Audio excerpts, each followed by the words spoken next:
It's another month. Ooh, time flies when you're existing. I mean, it is the shortest month, but I'm still churning through so many movies. Noteworthy to begin with. Finished Fallout Season 2. Pretty fun. Gave it 3.5 out of 5. I'm not a huge fan of the show. It's enjoyable to watch. I mostly watch it because my younger brother really likes it because he loves the games. So he can point out things that are Easter eggs, and I can be like, "Oh, that's cool." But I like the monster stuff. Wish there was more of it in this season. But yeah, I think the show's building to something. It's really churning in, and I'm digging it. I'm enjoying it. It's fun.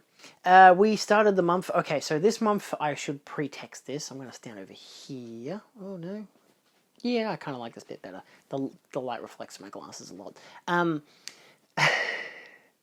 So this month in particular, because each February I like to do 28 films from some particular thing. I started it 2 years ago with January, where I did 28 Jalos, preferably ones I hadn't seen because I had a bunch of Blu-ray, and I got through all the ones I hadn't seen, so then I watched the ones that I had seen to watch the new 4Ks and UHD discs and all that kind of shit. The mistake I made there was not watching it in order of release. If I had of, it would have given me a better perspective because it was kind of too messy. I was expecting more for some films and got less because they were early 70s rather than late 70s, that kind of stuff. Last year I did 28 days, 28 musicals, or 28 musicals, 28 days, where I watched 28 musicals from the course of like 1930 something through to 2024, I think, by that stage. So that was good. This year, Ozploituary. It's Ozploitation in February, except it's not all Ozploitation, it's just Australian cinema. Because Ozploituary sounded better. And autocorrect has just accepted it as a word now. That's rare. So we started with Wake and Fright. I'll probably do a big video on this stuff. I don't really know how I'm going to talk about it yet. So I gave it 4.5 stars. I watched it because, of course, it's the start of the Australian New Wave in 1971. I watched The Umbrella 4K UHD. It looked incredible. Highly recommend. Gave it 4.5 stars. One of the best Australian films. Because Catherine O'Hara had passed away a couple of days earlier and I wasn't able to watch anything on the day of her passing because I was in a different state with family, I decided to rewatch Beetlejuice from 2024, which was her last theatrical film. That wasn't the John Candy documentary that I had watched a few days earlier prior to her death. I still don't like this movie. I gave it 2 stars again. She is the best part of it, clearly. The rest of the movie really, really sucks. It still looks nice. Like, I'll give it the props of good production design. You know, it's got the stop motion stuff, but it's just a bad story, bad characters. It's a fucking pain. Anyway, I don't think I'll ever watch it again. I'm content. On the 2nd, I watched Walkabout from 1971. Came out within the same months of Wake and Fright. I gave it 4.5 stars. I watched the second sight 4K restoration, and it looked incredible. I'd never seen it before. Highly recommended. Bloody insane kind of a picture. I had no idea that the lead in it was Jenny Agutter, because she's in quite a few Australian films and just American Werewolf in London. So when I saw her in a later Australian film, I'm like, hey, that's Jenny Agutter. And I looked her up and I was like, what do you mean she was in Walkabout? And of course, I'm like, that's the chick from American Werewolf. She's so hot in that film, but in every other film, she's just kind of okay. I don't know. Some films know how to really capture the essence of a person. Anyway, Walkabout's good. I double feature that with Send Help from 2026. Hey, we're back in the cinema, baby. This is the Sam Raimi's latest feature. I gave it 3.5 stars. It's fun. It could have been shorter. Could have been a bit more fucked up. They almost really went hard on the fucked up stuff. The plot twist was very obvious. But it was fun. You know, it's Sam Raimi. You can't go wrong. I wish Bruce Campbell was actually in it and not just a background cameo. But yeah, Rachel McAdams is great. The fact that they're still trying to make her look ugly in this movie is ridiculous to me because, come on. Dylan O'Brien's very good as well. I really like him in a lot of films, Love and Monsters in particular. Then we have Stone from 1974. I gave this film 3.5 stars. Again, Ozploitation. This one's about bikies in Sydney. It's alright. It becomes mostly a hangout film, which is fine, I guess, you know, to understand their bikie culture and whatever. insane plot device to get it all together where there's an assassination and they think it has something to... The assassin thinks that the bikie gang knows that he did it, but the guy who saw him was just so out of his mind on acid that he had no idea what was going on. So, yeah, really funny. The guy who plays Toe Cutter in Mad Max, he's great in this. Yeah, it's pretty fun. I then watched Paprika from 2006 because I was doing my top 25 favorite films I'd watched, or just in my life, whatever. And I wanted to reconfirm this because I've had the 4K Steelbook, which apparently goes for a lot of money online. Holy shit. And I figured, look, I want to watch it again. I haven't seen it for like 7 or 8 years. And I still love it, still gave it 5 stars. Watched it in its original Japanese, which I don't think I'd ever done before. Usually with animes like this, I try to watch the original English dub or some kind of English dub first so I can get an understanding of what it is whilst appreciating the visuals and then watch it in Japanese. Because I can do that. I'm an adult.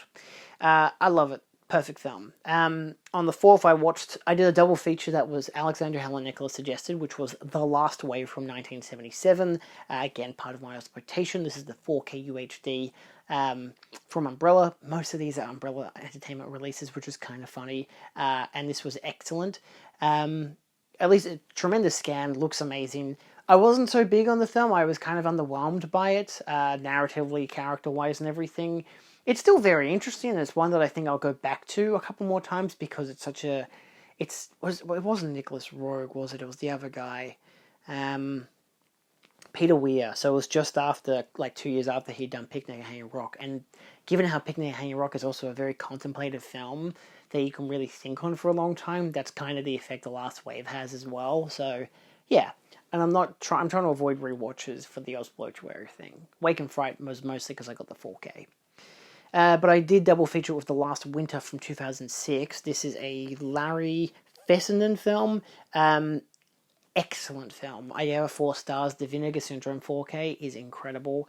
It really does work as a double feature with The Last Wave. They cover the similar types of themes, similar kind of plotting in a way, a lot of like mysterious psychedelic kind of stuff, culturally relevant to like natives of the land and stuff, apocalyptic on their own right. Very good. This would also work well as a good double feature with The Thing. The Thing is better though, so probably watch this one first and then watch The Thing, but for the most part, still a bunch of excellent films. I gave a 4 out of 5 if I forgot to mention. On the 5th, I watched Patrick from 1978. I wasn't so hot on Patrick. I gave it 3 stars. It's interesting. I might give it more in the future because I have to watch its remake in a week or two, which I'm not looking forward to. It came as a double feature on the disc, so I'm like, I guess I'll watch it. Yeah, but Patrick's, it's interesting at least. It was for a film about a kind of guy who kills his mother in a rage and then is in a coma for years and has his eyes open the whole time, which is really the creepy image, of course. I was surprised that it's mostly about the nurse, and it's her story, and she's the main character and all the other shit, and Patrick's just kind of there, but it's like his energy force is always following her, even though he's never physically present. It's very interesting, a very Carrie-esque film. Actually would work as a double feature with Carrie, I would say. On the 6th, I watched Thirst from 1979, another exploitation. This one is kind of a vampire film. I gave it 3 stars. I enjoyed it more than Patrick, so I'll give it that because I gave it a like. Good cast, including the same guy who was Patrick from Patrick. I don't know, it's interesting. I think the film worked a lot better on me than it did for some other people because they expected a vampire film. And it's kind of like the antithesis. It's like, what if these vampires could only really continue to exist because they breed their families together, like from ancient families, whatever, and they get the girl, like the kind of traditional vampire trope where like the love interest of the vampire is the same looking girl as his old love interest. And in this one, they're just like, she's just the heir of, like the descendant of, because she looks identical to the vampire from, 1,000 years ago or some shit. But this chick does not want to be a vampire. So it's interesting. It's messy, but it's interesting. On the same day, I watched Iron Lung from 2026, of course, the Markiplier movie. Still hilarious that he calls himself Markiplier as his stage name, but sure, why not? Bad first act, was not digging it. Production design great, acting was good, dialogue, too much of it. My brother does not understand why I was not big on there was so much fucking dialogue. There's a reason why people complain about the pacing of this movie, because you spend so fucking long with one scene of two people talking. And it's like, get the fuck on with it. Once he dives back into the water, though, the blood, I should say, it really starts cooking. The effects are great. The creatures are great. The whole idea of going mad in such a scenario is really fun. Mark really sells it in a lot of times. He uses a lot of great angles and really visually shoots the shit out of this movie. There are some essences where there are unnecessary things, like why does he have this weird demon thing that he sees one time and only one time. Other small quirks here and there, but it gets a lot more Lovecraftian as it goes along, much more surreal, and I really like that about it. It just really went off the fucking rocks, and I'm like, this is the shit. This is what the movie should have been. You maybe get a second writer in or a second editor, because Mark wrote, directed, produced, and did something else as well with this. And I'm like, wrote, starred, directed, produced. They should have had someone else do either the editing or the writing, so he could kind of smush it down a little bit, shave off maybe 20 minutes, maybe 25, because it's such a weird runtime of a movie. Like, who makes a movie that's, what, 100... It says 125 minutes on Letterboxd. I'm pretty sure it's not. I'm pretty sure it's like 2 hours and 6 minutes. It's like, who makes a movie that's 2 hours and 6... Who makes a movie that's 2 hours and 5 minutes? That's strange. Anyway, because it's not meant for TV. That's why. So, anyway, I still enjoyed it. I would recommend it. I'm hopeful for a physical media release, because why not? It looks surprisingly good for a modern-day shot movie, especially for such a low-budget one. On the 7th... fucking hell. I went to the 40X cinema. There's a one in Glen Waverley. It's just a village cinema. 40X is that kind of roller coaster ride type cinema where they've got wind and water that sprays at you, and they punch you in the back, all kinds of shit. Your chair jostles back and forth. I watched Lord of the Rings, The Two Towers extended cut. Woof. Look, I love the film. I gave it 5 stars. I fucking adore it. I've never seen it in cinema. Insane, especially when you realize how many obvious stunt doubles there are. For Gimli especially, a lot of compositing shots. I'm just like, wow, that looks kind of painful, I'm not going to lie. Sure, maybe it's the 4K restoration, but at the same time, I watched them on 4K a couple years ago and I was happy with it, but those effects are very obvious. A lot more obvious than, like, going through miniatures and shit with, like, the orcs and stuff, you know. But I still love the film, and seeing it in 40X was fucking nuts. Like, I'm not going to see any of the other two films. I would probably see Fellowship, because Fellowship's incredible. But, like, the horse riding, the fight scenes, just everything that makes the whole entire cinema light up and move was nuts. My mate kept turning on the fucking water button. We're in a row by ourselves, so we turned off all the rain things. And you could always tell, because it sprays up and then lands down on you, and as someone who doesn't have much hair, you can feel it, but also I'm trying to guard my glasses. And he has glasses, but he just doesn't care if he gets rained on. So he didn't have his on anyway, but, like, he kept turning mine on without me noticing. So when a water scene would happen, or someone got slashed and there's blood or something, an orc in particular gets, like, decapitated and there's guts everywhere, and is like, oh yeah, meat's back on the menu. Yeah, that scene. They had water spraying. I just had a whole fucking gluttony of water spray on my face. I'm like, what the fuck? So anyway, good times. I went home and watched The Survivor from 1981. That was the film of the Agoda. Very boring. It has an interesting premise and a great first 15 minutes and a decent last 10 to 15 minutes, but the middle is so fucking dull. I gave it 2.5 stars. It was not my cup of tea. It's about a plane that crashes and everyone dies except for the pilot, who comes out unscathed, and he meets Agoda's character, who... she's a psychic, clairvoyant, and so she can hear the dead, who are all from that 315 people who died on that plane, and it takes like an hour for him to kind of hang out with her properly, for them to be like, hey, let's figure out what happened, because you have amnesia, and something clearly happened on this plane that made it explode. It was a bomb, anyway. So... because they show that in the start of the film, but they cut that little clip out and show it later, so they redo that whole start at the end of the film when he remembers what happened.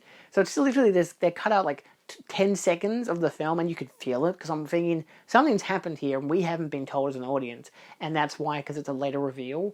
So yeah, it's okay. I wouldn't really recommend it, though. On the 8th, I watched Strange Behavior, aka Dead Kids, from 1981. This is the Dead Kids longer Australian cut. It's also okay. I gave it 3 stars. This is where I'm hitting the low point of the exploitation films, where it's like very hit or miss. It's fine. I didn't really love it that much, despite liking the people who made it. I've seen some of their other films, and I do like their other films. And it was just kind of like, it's a kind of weird... I thought it was meant to be a comedy. I don't know how. I read somewhere it was a comedy. It was not a comedy. But it's a slasher film in the 80s. But it's about a laboratory who are using mind control on teenagers and getting them to just randomly kill people. The main character isn't even the teenage guy who you're following. It's actually his dad, who's a cop. And I'm like, what the fuck is going on? It's very messy. It does pay off well in the end. Like, it has a narrative conclusion. Like, it does work. But it's just kind of like, why is this happening? Then we got, on the 9th, Next of Kin from 1982. That was a really good film. I really enjoyed this one. I found out that a lot of people do not enjoy this film, which I find to be bizarre, like on my Letterboxd at least. I gave it 4.5 stars. I thought it was great. I thought the score was great, which again, people were critical of the score in the last act, and I was not bothered by it. Pretty sure it was this film at least. Oh no, that was Fair Game. No, but Next of Kin, I really liked it. I love the story. I love the characters. I like how it goes from this ghost film to then something else more sinister and believable, because it's not really doing well as a ghost film, and it's like, something is up here. I don't think it's ghosts, though. And then it's revealed what it is. I'm like, holy shit. Also, the film looks incredible. It's incredibly well shot. I would definitely recommend it. It is one of the finest Australian films you'll get. I double featured it with Strange Invaders, which is the other film by the Strange Behavior team, meant to be part of a trilogy. I did a whole Blu-ray review on it. I gave it 3.5 stars, watched it from Imprint. Good, I really enjoyed it. Good homage to B-movie 50s films, to sci-fis in particular, alien invasion ones. Really fun. Good transfer and everything from Imprint. Would recommend their release. And a good video essay by Jarrett Garn talking about the two films and the potential third film that never happened. On the 10th, I watched Fair Game. I gave this one 3.5 as well. This one's really rough as a film because it's a woman gets constantly assaulted by 3 guys, and she's basically in a constant fight against them, where initially it's just unplayful banter and abuse because, men are pieces of shit. And then they end up like killing the animals on the reserve that she works on. She works at an animal sanctuary, so then she tries to get a bit of revenge, and then they get revenge, and it goes back and forth to like literal like abuse and torture and stuff, and eventually murder and whatever. Yeah, I expected it to be a rape revenge film. I was expecting her to be raped. She wasn't. It was just kind of more of an emotional, physical thing, like.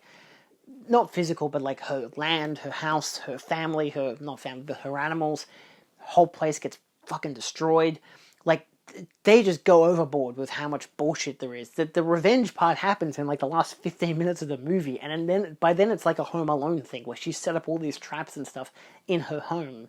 And that's not stuff that was naturally there. She made it up as she went along.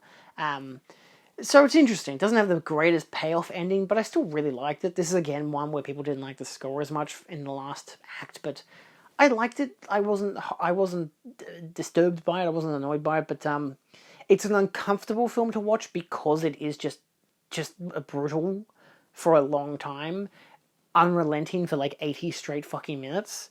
But yeah, if you're not into rape revenge films, I probably wouldn't recommend it, but it's very interesting at least, and it did not perform very well at the box office. Who'd have thought? On the 11th, I watched Suicide Club from 2001, the new 4K from Arrow Video. I did a whole video talking about the film. Very good, very interesting film. Great J-horror, would recommend it. Then I watched Dead End Drive-In, which I also gave 4 stars. This is the 4K from Umbrella, which looked immaculate. A really interesting film about people in a post-apocalyptic Australia getting trapped in a drive-in cinema. And it becomes a very interesting film all to its own before the racism kicks in, where they have introduced a bunch of Asian characters, and all the white people are like, no, we only want white people here. And I'm like, we're doing this, are we? It doesn't really pay off really well, but I think it's still it's not about that, but it's a good encapsulation of kind of the harsh critique of Australian culture that unfortunately still exists now. Of yeah, white people are kind of really racist. What the fuck is that all about? I don't understand it. It's nice to actually relate so heavily to the main character who's like, hey, I like this cool old fashioned car because it's looks like Christine, but and they go to the drive-in and it's playing Ozploitation films, which is great. You get Turkey Shoot, you get The Man from Hong Kong. There's a bunch of great films that they actually show, but his whole character is like, I don't want to be trapped in here because they're all trapped in there. They've stolen his wheels. He's trapped in a whole area that's got electrified fence. He doesn't want to be there, but everyone else is like, it's fine. They're literally in a prison camp. It's like, what are you talking about? This is bad.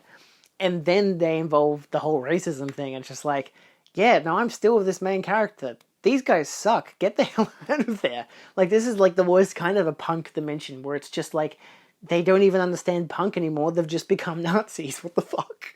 So, really interesting film. I would recommend it. Alternatively, I did watch on the 12th The Howling 3 The Marsupials, which I wouldn't really recommend. If you like werewolf films, it's a very interesting take. I gave it 3 stars. It's got some really batshit and enjoyable parts, but it also has a lot of really dull parts to it. Because it's 98 minutes. It could have been maybe 88 minutes. They could have shaved off maybe 10 to 15 minutes because they just kept going. Like, it had a great, satisfying conclusion, and then they're just like, nah, let's just push it. Let's just keep pushing it, and then we're going to just rip off the ending of the first film. And I'm like, why? Directed by the same guy, an Australian guy who actually did, was it Philip Mora? Is that his name? Yeah, Philip Mora, who also did Howling 2 She-Bitch, or Your Sister is a Werewolf for commoners, which is also really fun. I really enjoyed that one, probably a lot more because it's just so bad shit all the time and insanely horny. This one's just really gross out. It uses a great encapsulation of Australian stuff that I hadn't really seen by that stage. It has a Aboriginal guy who becomes a werewolf. That's insane. But he also does say, put another shrimp on the barbie, which is like, if he wasn't Aboriginal, I would give this film 1 star because no Australian fucking says that.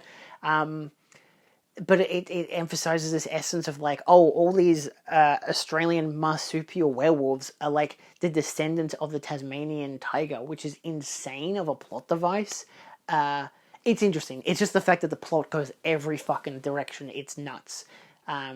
It's a fucking mess, but it also is something else. So I might enjoy it on rewatch because at the same time, all 3 Howling films so far have been completely different and really fun in each different direction. So you kind of got to give it some props in that area.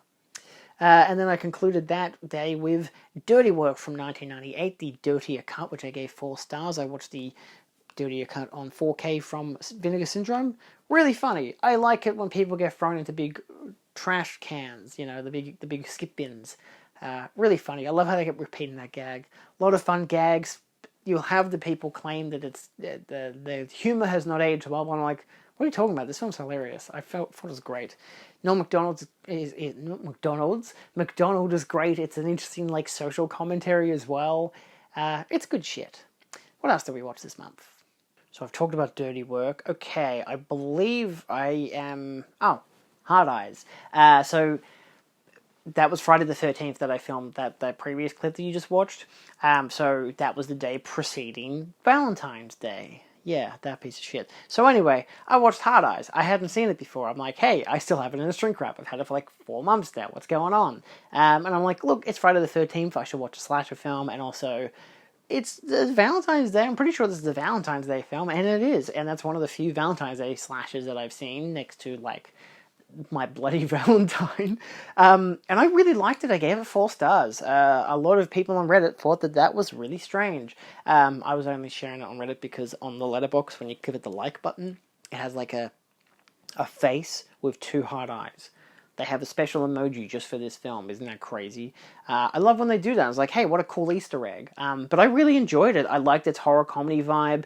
I liked the characters. I liked its kind of twist on the regular slasher narrative, because most slasher films I think are just not scary. They're just funny because it's stupid. Not just because it's, they're poorly written or the characters are stupid. I just think slasher concepts are really dumb. But I love watching them. Like, really love watching them. And so this one was like, I love how this just goes hammy, and it also just knows to enjoy itself and knows to be self-aware enough, but also knows just to do different things, to the point that they kill and reveal the bad guy before just after the first hour of the movie, and you're like, oh, we're done. The movie's done. We can wrap up. We're done. We can go home. But then there's like another half an hour, and of course, I won't say the final act is fantastic with its reveals of who the actual killers were and whatever, because it's not fantastic. However, there's a lot of great blood and gore in the last act, which I think is really fun. So I will give it huge props to that. The effects look great. It's visually quite nice. It has some nice locations, some fun characters, good banter between the characters as well. It was just funny. It's just like, fuck, man, this is but that's great. Like, they have a whole bit that's like, the girl has the guy over and she's trying to tidy up her room, like that regular cliche. And you're so used to that cliche being played out to the point that she has a mannequin that she takes her bra off and throws it into a basket, whatever. And there's a dildo on her bedside table because she's an adult woman, of course there is. And I was like, how strange is it that she doesn't just open the drawer and put it in there? Instead, she grabs it, goes over to the wardrobe, which is the kind of walk-in wardrobe, opens it up, throws the dildo, turns around, and oh my god, there's the killer, which is really funny. That was just a great reveal. Because they just thrown the dildo at him. I really enjoyed it. I thought it was really fun. I will be watching it again. I did a triple feature that day. I watched Houseboat Horror from 1989. This is an Australian slasher film? Question mark. This is considered one of the worst Australian films, banned in Queensland, all that kind of gobbledygook. I watched the Umbrella Blu-ray part of my Ausploituary section of the month. I gave it 2.5 with a like. It's not a good movie. It's fun. It's stupid. It's bad. It's like that level of so bad it's good that I'm like, this is not a good film in any kind of real capacity. It's shot on VHS. It looks rough. Great Blu-ray version. Not a great transfer, but like, it is the best you can get out of a VHS presentation, so I'll give it that. But it's a really well-produced Blu-ray, and that's not just because I know the people who produced it. It's a good Blu-ray, and it's a really fun movie. It's constantly interesting because it's about a film crew going onto a lake to film a music video, and they're in houseboats, and there's just a guy going around killing them because it's the obvious, he was traumatized from a previous film set being there and he got burned as like a kid or something, so now whenever a film set goes there he just kills people. But it's like, this is the second time that's happened, and like since the first ever incident, so it's maybe the first time it's happened since the first incident, so it's just like, yeah, sure, I guess, why not? It's fucking stupid as shit. The villain just doesn't have a name or anything. He's just a guy who's just a bit ugly because he's a bit burned. And that's it? And it's like, what the fuck? It's an absolutely batshit movie. I would highly recommend it. I would. But then I watched Jason X, which I gave 3 stars. You can see the quality. Man, Jason X is a masterpiece in contrast to Houseboat Horror, but I kind of still appreciate it, is how cheap Houseboat Horror was. Like, it doesn't feel like a bad film in terms of like so much of its quality. I don't know, maybe 2.5 is too high of a star rating for it. But I watched Jason X because I was like, I gotta watch Friday the 13th, and I was going to watch part 2 at the Astor, but I couldn't because I had work the next day. So I had to go to work on the Saturday to film. So I had to get up early, so I'm like, fuck, I guess I'll just watch a different Friday the 13th film. And I'm like, I think I'll watch Jason X. I've got the 4K from Arrow. I haven't seen the 4K from Arrow yet. I've only ever seen the Scream Factory Blu-ray. And it looks fine. I wasn't huge on the 4K. I'm like, it's okay, I guess. Like, Jason Goes to Hell and Friday the 13th from 2009 were a lot better as 4Ks. It looks fine, like probably a bit better than the Scream Factory version, because again, it's a UHD disc and whatever, but nothing stood out to me as exceptional. But it was a fun rewatch. Like, this is a film that you love it or you hate it, and like, I just need to be in the right mindset if I'm about to watch a dumb piece of shit, and I did, and I'm like, this is fun. It's really stupid. The whole last act is kind of shit though. Like, when he becomes Uber Jason, I was like, you remember this movie for Uber Jason. He's not Uber Jason till like the last 15 minutes of the movie, and by that stage, it's the most boring part of the movie. So, And he's the most boring that his character can be at that stage of the movie. So everything around it is more impressive and immense because the whole ship's exploding and all kinds of crap. And then there's just this guy who has a big sword who looks like a robot. It's a silly movie. Anyway, on the 15th, because I didn't watch anything on Valentine's Day, I was out the whole day. Good God. On the 15th, I did a double feature with my partner. We watched The Muppet Show from 2026, which is not a TV show. It's just a one-off special that still goes for half an hour and has Sabrina Carpenter, which is alright by me, and Maya Rudolph, which is definitely alright by me, and Seth Rogen, who, yeah, sure, why not? It was okay. I gave it a 3.5. I enjoyed it, but I didn't love it. It felt very weird. It felt as forced as it did not forced at the same time. I don't know. It was just weird to watch it. I also feel like they chose the wrong Sabrina Carpenter song, but I'm also like, I guess all of her songs are about getting laid, so I guess fuck it, why not? Sure, do man-child. You can work it in the setting because characters look a certain way, and you can make that as a part of as an adaptation of the lyrics. Sure, why not? Fuck it. If John Denver could do it with a big fucking feather bed, then so can Sabrina Carpenter. But yeah, it's weird that it's not actually a series. So I don't know what the fuck's going on with it. They said it was back, and now it's not? Question mark? I thought it was going to be weekly, but it's just not at all. I'm like, what the fuck is happening here? And also the rushed nature of it, because it used to be weekly when it first came out, of them literally getting a special guest star and then to do this whole thing within a week, felt more energetic in the original run. But in this one, it doesn't, because it's like, well, the whole thing is staged, isn't it? Because they're even showing the fucking audience. Like, they didn't really do that in the original. It feels weird to watch a show of a laugh track these days. But I also I introduced her to Ready or Not from 2019. This was a rewatch. I gave it 3 stars. I don't like this film that much. Even on rewatch, I'm just like, it doesn't have as much kick. I think I enjoyed it a lot more the first time because there's a lot more wow factor. But also, fuck, this movie's ugly. This is one of the ugliest movies I've ever seen. The color grading is just putrid. It's hilarious that it's taken 6 or 7 years now for it to get a sequel. That's apparently set like 5 minutes after it, which is nuts because it's been almost a fucking decade. Yeah. It's okay. I have no real interest in watching the sequel after rewatching the first one. It's one of the Blu-rays that I'm now like, I kind of don't want to have it on my shelf because I don't think I'll ever watch it again. But, I bought it because I hadn't seen it. And I watched it in, 2022. No, I watched it in 2020. I just didn't get around to watching it in 2019 because I was busy that year. A lot of things were happening. On the 16th, I watched Death in Brunswick because I had 2 days of not being able to watch the Australian films. I'm like, fuck, I need to watch Australian films. So I watched 3 movies. I watched Death in Brunswick from 1990, gave it 3.5 stars from the Umbrella Blu-ray. I enjoyed it. Pretty fun. Sam Neill, pretty good. Good cast in general. Small cast, easy film, fun stuff. A lot of racism. Can't go wrong. Went to Amazon Prime because my subscription was almost up, and I watched Baby Girl from 2024. I really liked Baby Girl. I didn't realize until I went on Letterboxd that everyone thought it was a comedy, and I'm like, people thought that was funny? What? But also when you see one of the top liked reviews being like, this is so unrealistic, Antonio Banderas can't make you come, that's ridiculous. I'm like, people are just fucking stupid, aren't they? So, suspension of disbelief being out the window for some people, I thought it was really fun. I enjoyed it. It was kind of an erotic thriller, but completely lacking the thriller part of it, which made it, I think that's kind of the funny nature to it, where it's like, there's no real stakes here. It's the female CEO and the young male intern, and they're having a sexual relationship, but it's a sub-dom relationship, and I think that's a really interesting character study on its own. And Nicole Kidman is really good in the role. Even the guy who plays the love interest is really good in the role. Harrison Dickinson, hell of a name. I thought it was really interesting for those elements to it. Also, the fact that she's like a CEO of a tech company that is built robots that are replacing humans.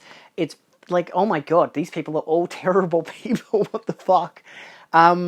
And it's just really interesting. It's really well shot. It's got some great needle drops. Holy shit. The In Excess one is incredible. It's horny. It's crazy. Again, it lacks that thrilling element because it kind of doesn't want to be a thriller as well. Like, you're expecting they're gonna go at each other and someone's gonna cancel culture the other person, and then out of the very blue at the end, someone tries to, and it's like, I was not expecting that person to do it, but okay. And it's ironic how they do it too, because it's a female employee who realizes what's going on and is like, hey, I'm gonna blackmail you unless you give me a promotion, which I do deserve, but you've just been too fucking negligent to notice because you've been fucking this guy the whole time. So I think that that's a really funny way that they've played into that whole narrative. So I would recommend Baby Girl. It's really interesting. I will say though, Nicole Kidman, what the fuck happened to your face, my girl? It's not great. I'm pretty sure she had a boob job as well, because her boobs look completely different to what they did in Eyes Wide Shut. Then I watched Spotswood from 1991, gave that 3.5 stars. That was a pretty fun Aussie film as well. Would recommend.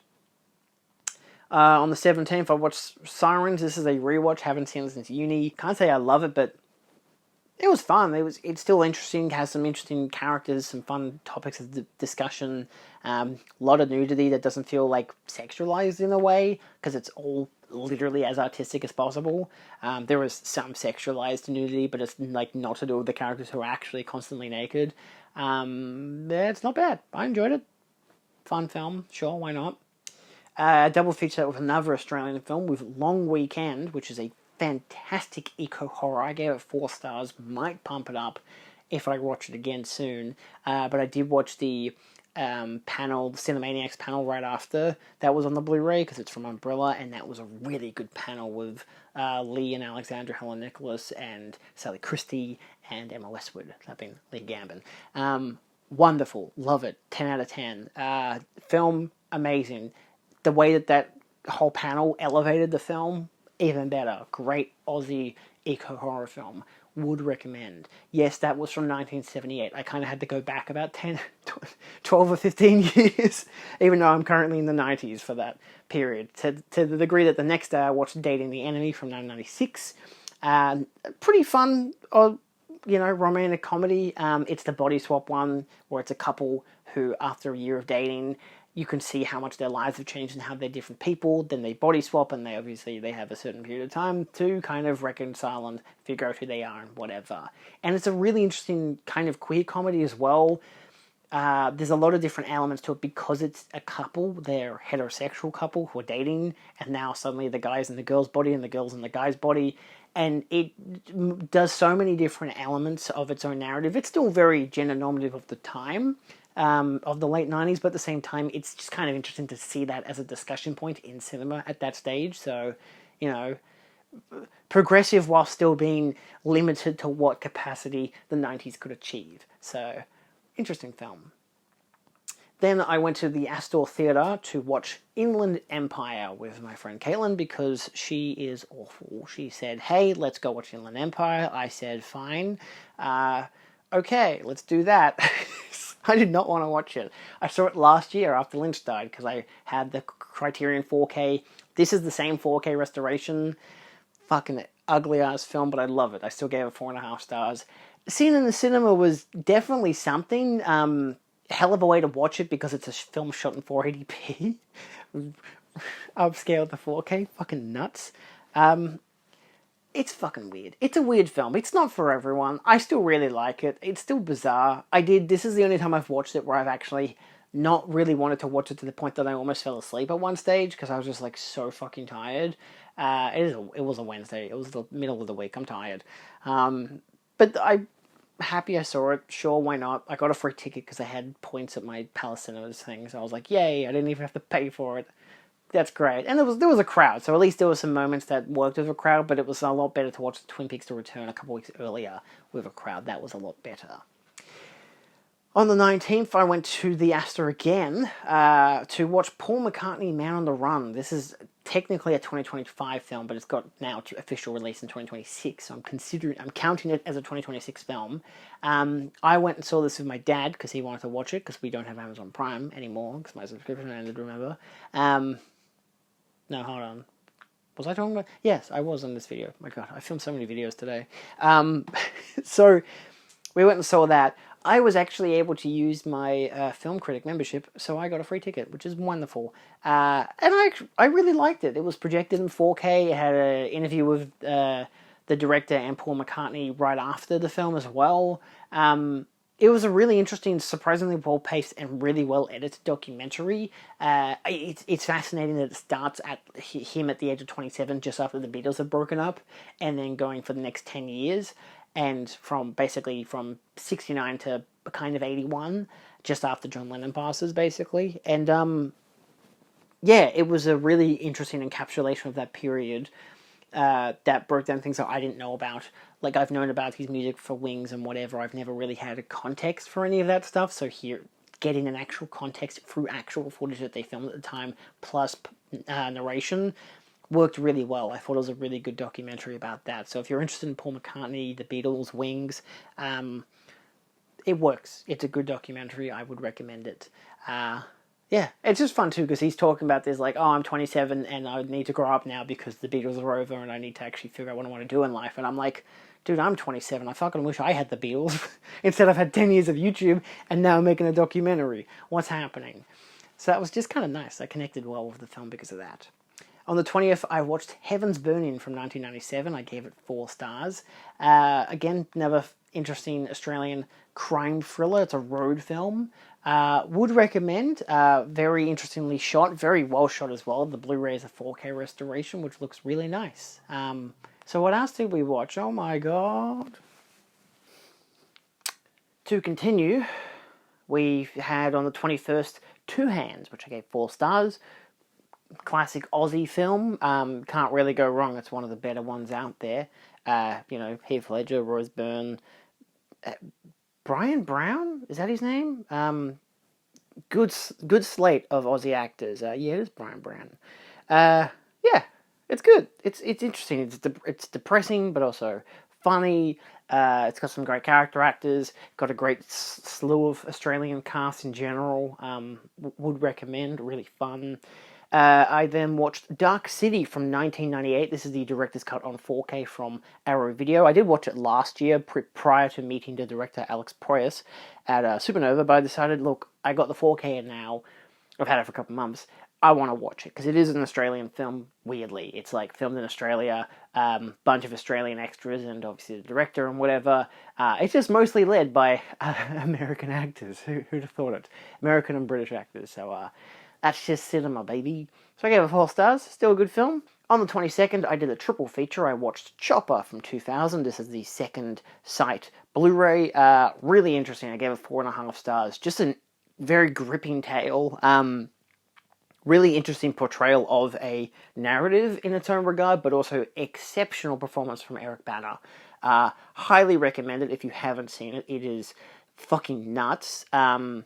It's good stuff. I think I expected it to be a bit grittier in a way, but also I just kind of liked the style that it went for, the color grading, the cinematography in particular, but the acting was really good.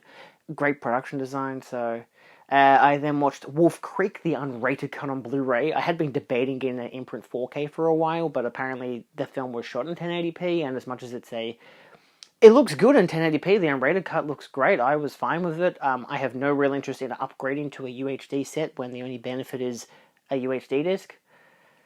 That's an upscale from a 1080p source. It's like, I'm good. It's got nice packaging, but there's no extra bonuses because this is already via Vision's limited edition previous set before that sold out and they did a standard one, and then that sold out and then the imprint did their set. Same company. I gave it 3.5 stars. Would recommend.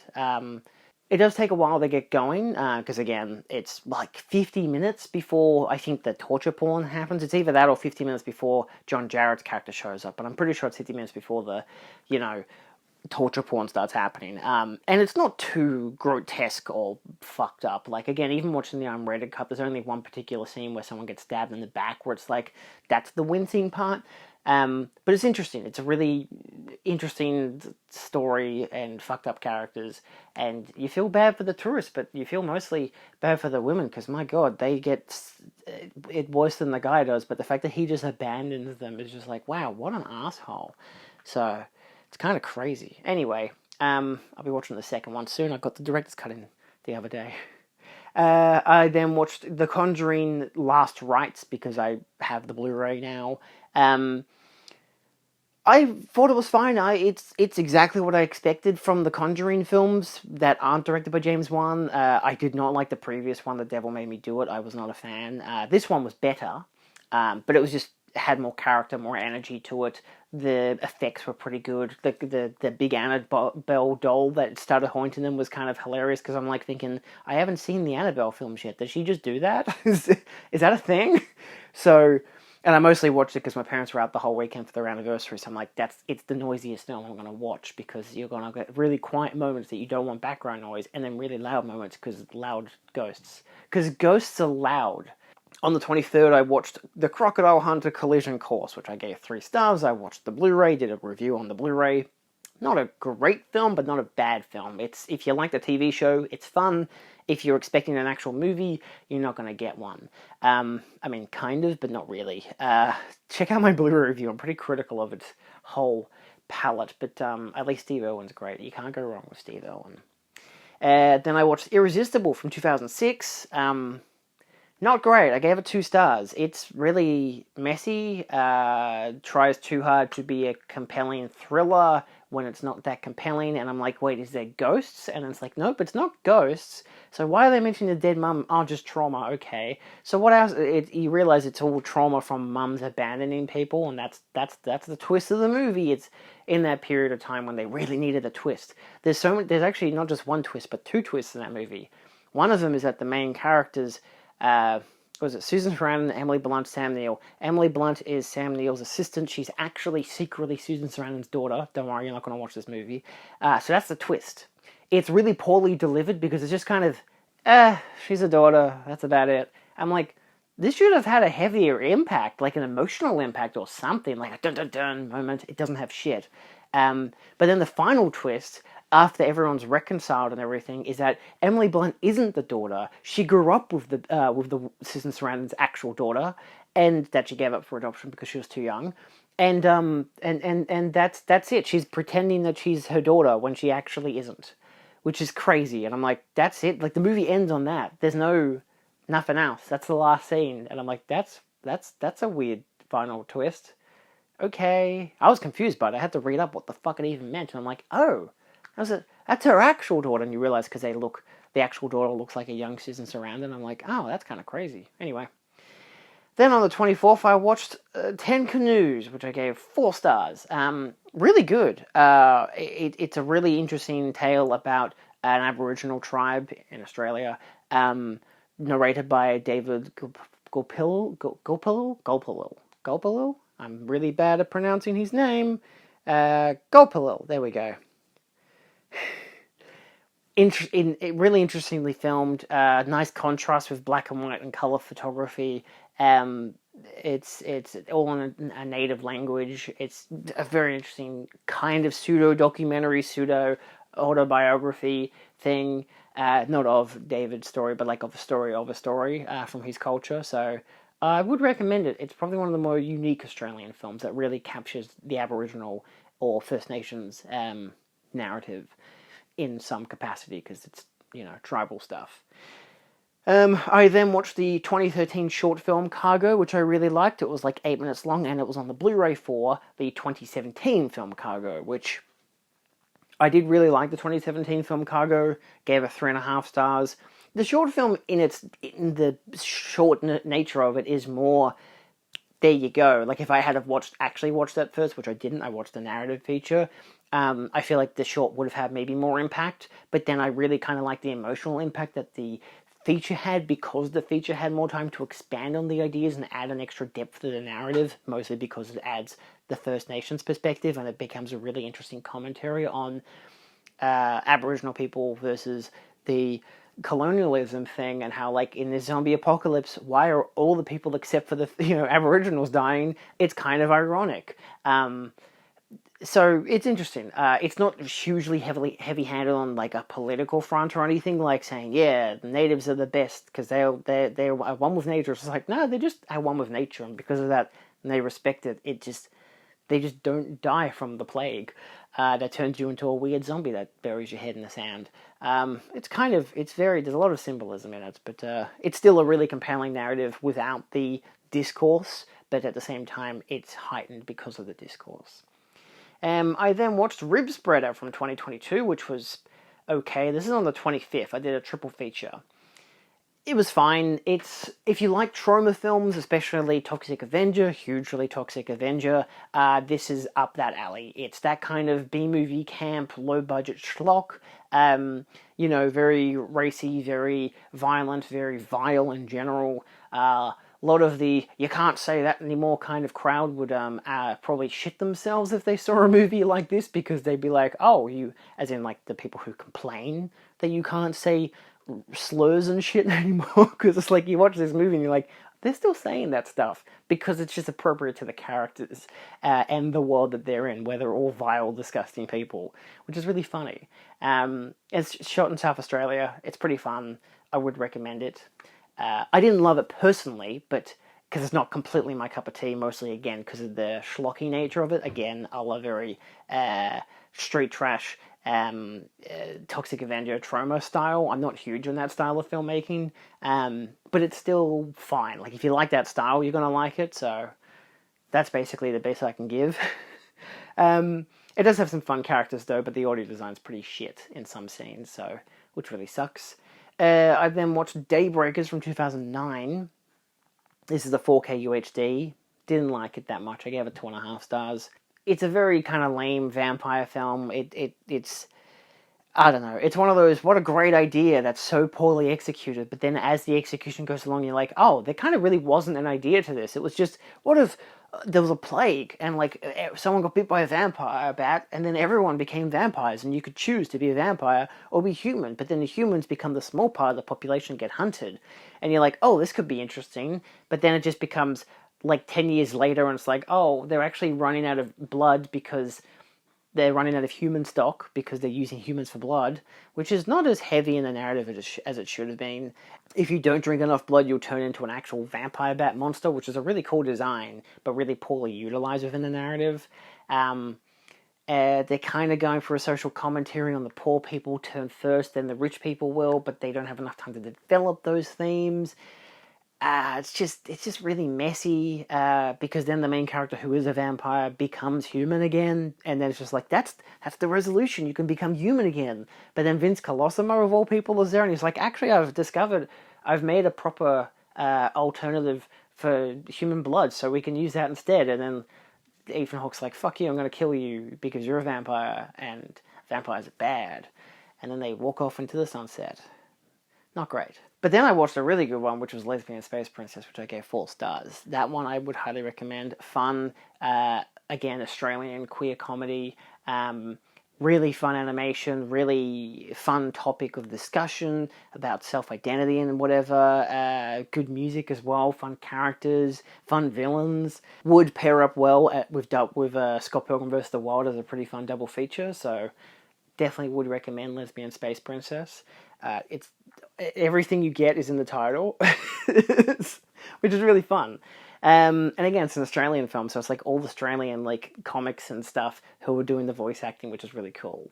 On the 26th, I did go to see at the Chinese Museum. They had this thing where they were showing some short films that weren't ones that you can log on Letterboxd, but they were no budget short films, which was interesting. But the whole event was more of a networking thing for people to meet other people, and I was there with my partner, who was there with her mum, who was there because of her friend's daughter's friend, who happened to have made a film that they were showing, but they weren't actually showing the film that she made. They just mentioned that she'd made a film that went into a film festival, and didn't win, and they were showing a different film that she'd made, and we're like, okay. And there was the same person who had directed the Life of Kia show, and I'm like, that was on YouTube, and I'm like, well, I've already met her and whatever, and so I did meet one of the people that she worked with and has for the past 10 years, and that was really interesting, but that was really all I got out of it outside of buying some movies at JB, so it was alright. But on the train home, I was on Instagram Reels, because I'm an adult, and I watched The Wizard of Speed and Time from 1979. It was just, this is one that was on like Disneyland or Disney World. They used to show this, and apparently it was so popular they made a feature film out of it like a couple years later. But it was just uploaded to Instagram and just as a reel. So I just watched the whole short film, like, I spent the day watching short films. Let's actually watch one and log one that I can log on Letterboxd. It was really fun. What else did I watch? To conclude the month, we watched Nirvana, the band, the show, the movie? Oh my god, is that really what it's called? Yes, we did. Nirvana, the band, the show, the movie. I went and saw this at the Lido and Hawthorne as an encore screening because it was really hard to get screenings in Melbourne. I know that because my mate Guy, who watched it with me, who has seen the show, I haven't. I have only seen that one Nintendo sketch that they did, which is referenced in this movie, which was great. So he was able to fill me in a lot of context, but also just the fact that at their initial screenings that he saw a week ago, they saying that because of copyright things, they almost weren't able to show it at all in Australia, and luckily Madman were able to step in and give them a hand, which was wonderful. I gave it 5 stars. It's the best film I've seen so far in 2026. It was absolutely incredible with a packed crowd. It was just wonderful. I couldn't imagine how much better it probably was for fans, given that my mate Guy liked it more on rewatch. Just better. So I fucking loved it. I thought it was fantastic. Then on the 28th, I watched 5 movies. It's a Saturday, and I've been up since 6 o'clock. I did a double feature of Taylor Tomlinson, Prodigal Daughter, which I gave 4 stars. That's a comedy special on Netflix, plus her 2024 special, Have It All, which I didn't know existed. Somehow I'd watched like her 2023 and 2022 and 2020 special, initially a couple years ago, in I think 2023, and of course now there's the 2026 and 2024 specials, so I've double featured them. In the wrong order, yeah, I don't know why I did that. I didn't realize she had a 2024 special, but I like it. I really like Prodigal Daughter. I think it was much better than Have It All, but she's definitely improving her game with each special, which is really fun. I really like the direction of Prodigal Daughter in particular.